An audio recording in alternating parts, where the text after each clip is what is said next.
tu m'as fait. Regarde la misère dans laquelle tu m'as mise. À cause de toi, on a volé mon bébé. Parce que si tu étais là, ça ne serait pas arrivé. Non, chérie, arrête. Regarde, ne dis pas les choses comme ça là. Je suis désolé, chérie. Regarde, on a déjà volé l'enfant, c'est arrivé. Tu vois, il ne pourra plus revenir. Qu'est-ce qu'on va faire? On ne pourra plus ressusciter cet enfant. Ce que nous devons faire là maintenant, c'est saisir l'occasion que Dieu nous donne. Il nous donne là la possibilité de devenir riche. Alors saisissons vraiment cette occasion. Avec cet argent, je pourrais même t'épouser. Et on aura même d'autres enfants, tu vois. Si l'enfant était vivant et qu'on était séparés, il devait aller faire 2 chemins chez toi, 2 semaines chez moi. Il devait même le traumatiser à la limite, tu vois. Restons dans la même maison et on aura la possibilité de faire d'autres enfants. Tu vois un peu, chérie, laisse les problèmes dans lesquels ta mère te mène là. Ça ne nous profite pas, ça ne nous aide pas. Mon bébé, fais-moi un sourire. Ton sourire là m'a manqué, chérie. Fais-moi un bisou. Bisous. Ça m'a manqué. Si tu fais exactement ce que je te dis, tu vas voir, on sera très très heureux. Bon, ce qu'on va faire, c'est que tout ce que je vais te dire, tu vas appliquer. D'accord? Vas-y, viens.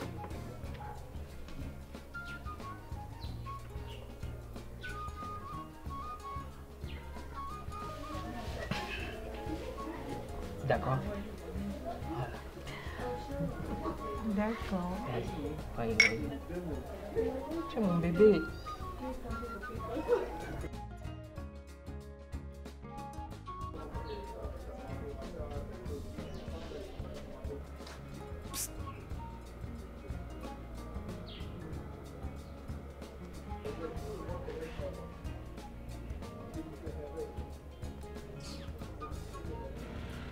Ça va. Bon, on se prend tout à l'heure, nous encore habitués là. Vous faites quoi? Fais quoi comment? Tu ignores quoi? Je suis fatiguée. Fatiguée. Le matin tu veux, à midi tu veux, le soir tu veux. C'est quoi? C'est mon utérus que tu vas laisser sous le matelas? Donc je m'avais craillé le faire. Laisse papa, moi je vais t'aider pour le travail là. Hein? Je vais aller moi-même dire au docteur que je vais tuer Naya. Donc je trahis. Docteur! Non, regarde, attends un peu, attends. Là, Naya, je suis assez bien informée. Alors pourquoi je demandais Étant la nouvelle directrice de cet hôpital, je ne voudrais pas que vous me créiez des coups bas, comme vous avez fait à mon prédécesseur. Et aujourd'hui, je ne sais même pas où il se retrouve. Madame la directrice, si ton prédécesseur a ses problèmes de coutume, les gens ils prennent les postes en ville, oui. Ils ne vont même pas remercier les ancêtres au village. Nos malédictions. Bon, quand ça commence maintenant à se retourner contre eux, ça devient. On nous accuse. Premièrement, l'histoire de bébé et autres et tout ça, ça ne vous concerne plus. Je ne veux plus jamais vous entendre parler de ça. Est-ce qu'on parlait d'abord de ça? Deuxièmement, tout ce que vous ferez, vous allez me rendre compte. Et comme je sais qu'à la base, ça ne sera pas possible ou bien facile de faire en sorte que vous me rendez compte par rapport à tout ça, j'ai fait installer des caméras de surveillance. Donc maintenant, vous êtes surveillés jusqu'aux toilettes. Aïe, hein? Tu as vu, arrête, pas ça. Madame, est-ce qu'on est les bandits? Prenez ça comme vous voulez. Tout ce que je vous laisse, c'était vous avertir. J'espère que là, Madame la directrice, moi d'abord, votre introduction, même ici hier, m'a un peu posé un problème. Vous êtes d'abord venu dire que vous êtes le seul capitaine dans le bateau. Bon, quand vous dites que vous êtes capitaine, moi c'est parce que ça avait insigné. Et étant le seul capitaine de ce bateau, je crois que vous n'avez même pas droit à la parole. Donc maintenant, dehors. Bon, si je comprends bien. Parce que la première des choses que vous voulez dire, c'est que nous ne sommes plus dans un hôpital, oui, mais dans une prison. Oui. Parce que quand on met derrière les caméras comme ça, c'est pour les braqueurs. C'est pour les braquer. Bon, les bandits sont lesquels alors ici? Autre chose, madame la directrice, quand vous dites que vous ne voulez plus nous voir, nous rapprocher de l'histoire du bébé, est-ce que c'est une façon de dire que sinon on voit la mère du bébé même en route, on ne lui souhaite même pas nos condoléances? Même saluer. Moi, comme ça a commencé d'abord avec l'histoire de que je suis capitaine du bateau et tout, et nous sommes les deux indexés, Ça veut dire que bon, nous allons on va quitter votre bateau. J'ai dit dehors. C'est pas normal. Non, on a chez notre pirogue. Oui, depuis que vous êtes venu ici, là, vous criez. Vous Mettez-vous dehors. dehors. Vous chassez comme les chiens. C'est pourquoi? Mettez-vous dehors. C'est même pas grave, vous avez le bateau, nous on va acheter On va notre acheter notre pirogue. pirogue. Quand on pêche notre poisson, c'est pour nous. Donc nous, on a nos malades, ils ont pour eux. C'est comme ça qu'on va fonctionner. L'autre est maintenant. parti pour les malédictions, en tant que vous aussi, vous avez parti pour votre malédiction. Les gens sont venus avant vous, hein. Oui, ils sont partis. Et on est là. Voilà.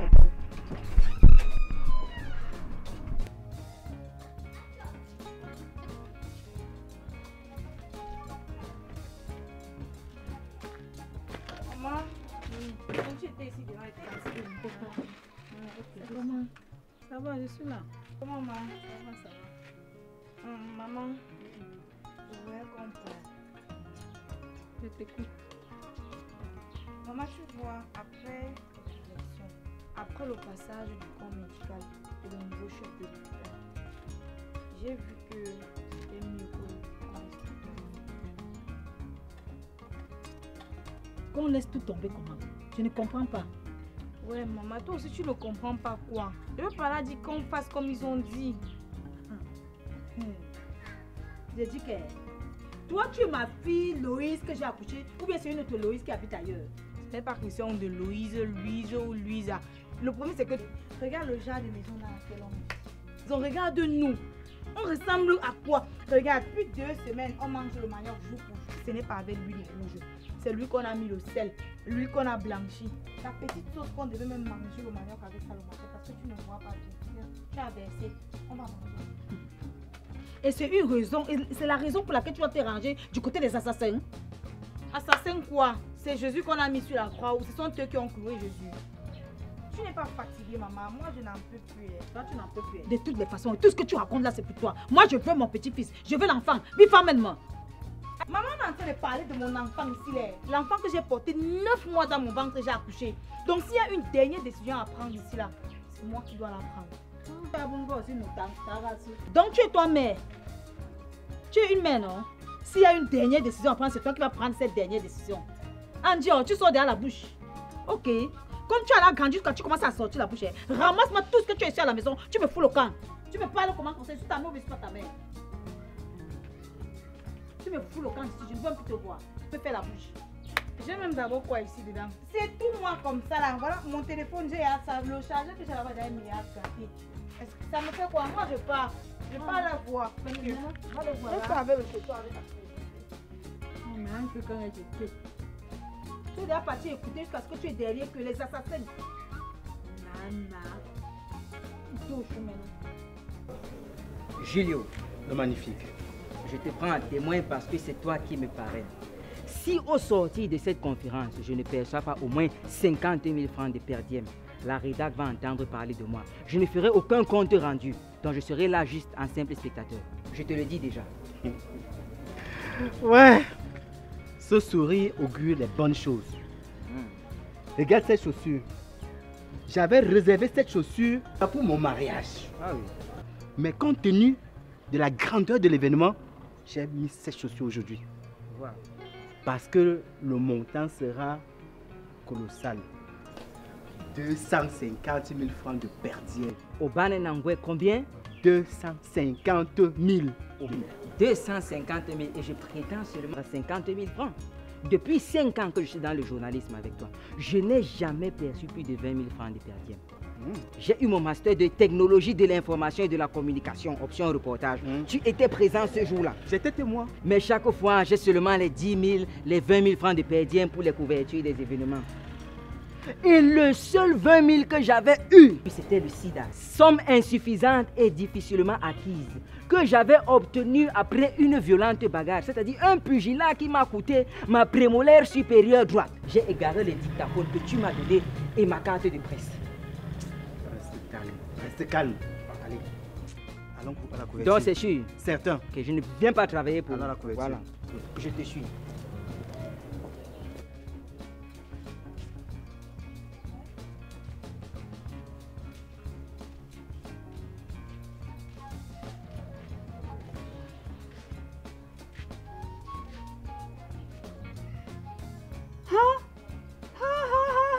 Donc c'est comme ça.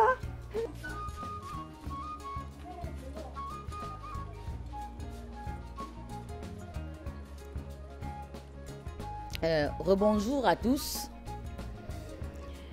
Si j'ai tenu à ce que nous fassions cette petite conférence de presse. Les deux là font quoi ici? Vous deux là, dehors. Vous deux, dehors. Non, non. Madame, on a encore fait quoi, non? J'ai dit vous deux, dehors. Ah, s'il a dit ainsi, partons, non, c'est dit qu'on part. On part, on est venu pour le Mais réunion. quelqu'un est d'abord arrivé à l'hôpital. Au lieu de dire qu'elle est directrice, elle dit qu'elle est capitaine du bateau. Qui? Partons. Ça va. On est venu pour le réunion. Allons boire une bière, laissons-les dans les réunions.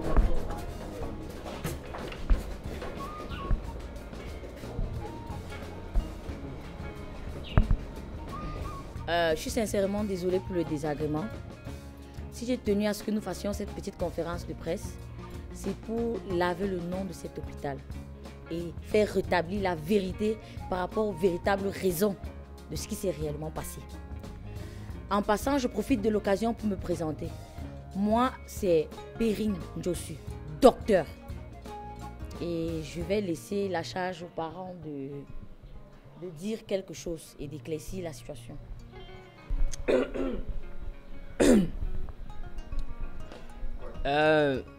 Bonsoir à tout le monde. Je suis le supposé, en fait, je suis le père du supposé bébé volé. C'est moi.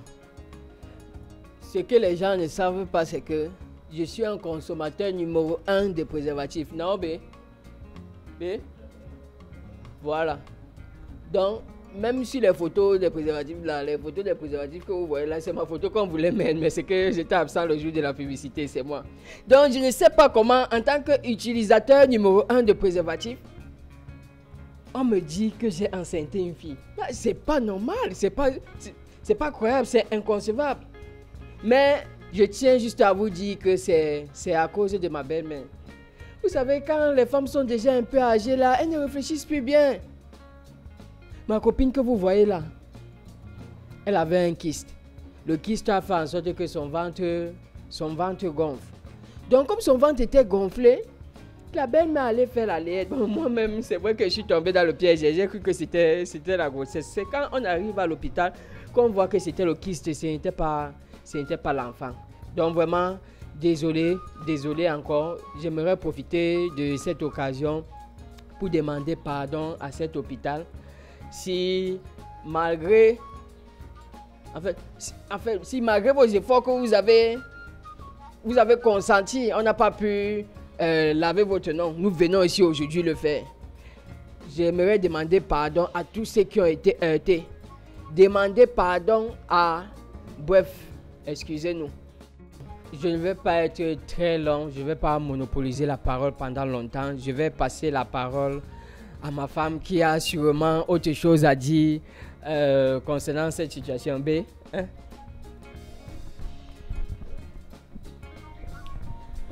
Bonsoir mes frères et sœurs. Vraiment, je suis débordée de joie. Je ne saurais quoi dire ce soir en dehors de remercier le docteur Njossu à côté de moi et l'ancien docteur Monsieur Ndame. Parce qu'en réalité, j'ai été soignée des kystes. Vraiment, cet hôpital m'a donné des antibiotiques vraiment qui ont pu soulager cette douleur-là. Présentement, si je me lève ici, je vous dis que je peux courir. Je peux faire ce que je ne faisais pas avant, grâce à cet hôpital. Excusez vraiment ma mère qui fait un petit buzz sur les réseaux et partout présentement là, parce que vraiment, c'est une ancienne pensionnaire à l'hôpital Jameau. Et elle doit retourner là-bas. Parce que vraiment, c'est à cause d'elle si on se trouve dans ce qu'on nous sommes là présentement. Bonsoir tout le monde. Bonsoir mes enfants. Moi c'est Maman Chantakou. C'est mon visage que vous voyez tous ces derniers temps sur Facebook, sur les réseaux sociaux. Vous savez, je suis ancien pensionnaire de l'hôpital Jameau. Donc je ne suis pas très bien dans la tête. Tu les as dit ça, maman? Ok. Comme je vous disais tantôt, moi-même je veux aussi... Ah, ok. Voilà, c'est bien. Moi-même, je vais me rendre comme ça là-bas parce que je n'ai pas été bien soignée. J'ai encore des petits soucis dans la tête là. Ma chérie, tu sais, comme l'eau entre à la maison là, non? J'ai porté tous les trucs là, j'ai surmonté en haut. Donc, je vais comme ça aller là-bas. Tu me retrouves là-bas, non? Oui. Bon, au revoir à vous tous. Au revoir, bonne journée. Magaza. Vous voyez ce que je vous ai dit. Oh, Seigneur. Vraiment, je remercie l'hôpital pour ces antibiotiques et le traitement qu'ils ont effectué sur moi. Et j'aimerais dire merci au Seigneur. Je suis dans la joie. Merci, maman. Merci, Maintenant, si vous avez quelque chose à dire, vous avez la parole.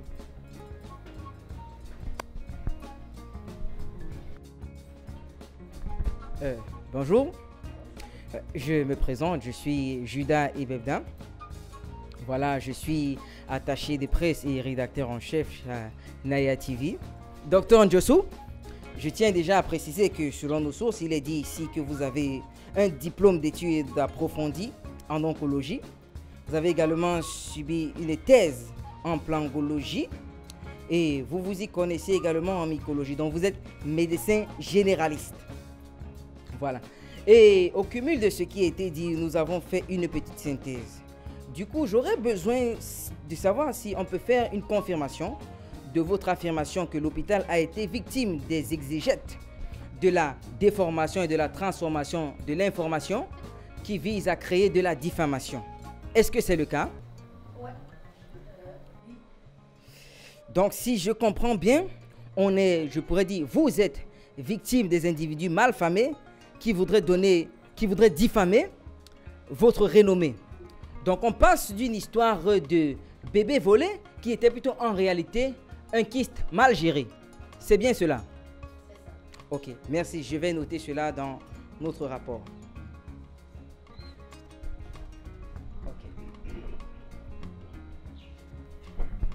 Je tiens d'abord à te remercier parce que là, tu viens de faire le journal de ma vie, quoi. Mais bon, c'est louable. J'espère que demain matin, on aura ça dans les journaux. C'est louable. Oui, c'est vraiment louable. Waouh. Maintenant, je ne sais pas si quelqu'un d'autre a... Ah, d'accord.